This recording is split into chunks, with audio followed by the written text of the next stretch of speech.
There were these real smart guys who lived far, far away, and they came up with this plan in the desert one day. It was so simple, in fact, that it was genius. They drew up plans for a great big attack. They thought the Americans or bullies will hit them back for all the times in the past when they've been mean to us.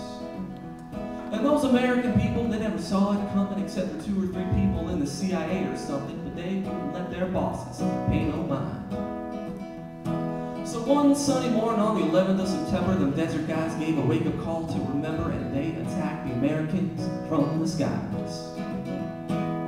When it was over, lots of people were dead, and there was a sense of unity, some people said, but it was all just a little too good to last.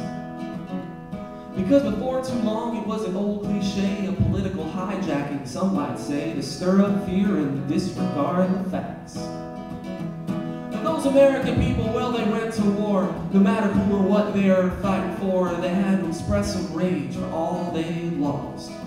And on the streets of every American town, they looked down on a man because his skin was brown, and they protect themselves, no matter the cost. And some guy stood up there in front of the UN and shouted WMDOG 9/11 again, but the world wasn't buying, he was selling. And so lots of brave Americans risked their lives against suicide bombers, IEDs, and the like. So boys and girls, don't you ever forget. Oh yeah, and there was this base somewhere way down in Cuba where habeas corpus was Latin for horse manure. And if you wound up there, you might never be seen again. Because they hold your head underwater till you couldn't breathe, and yeah, it's Cuba, but it's no day at the beach, and it was all done in the name of Uncle Sam.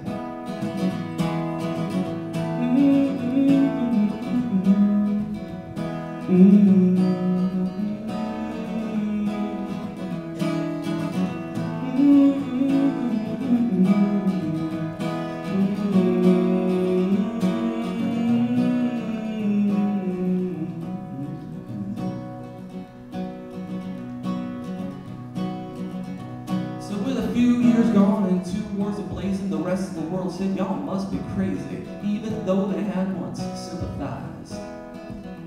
It's a weary man who goes it alone, to say nothing of a country with problems at home, but fighting them there, not here, is all the people who cry.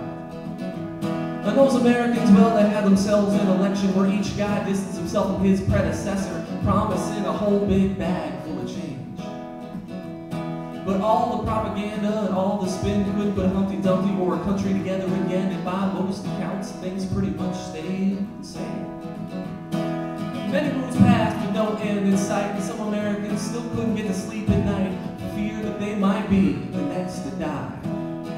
And all the bullets and blood and bombs and guns couldn't make things any safer than the day they begun, and no one ever stopped to wonder why. Most stories have a moral at the end, they say, and I promise I didn't come here to preach to you today, so I'll try to wrap up this really long song. The message I want to shout to all you kids is don't make the same mistakes your parents did. Love everybody you can, whole life.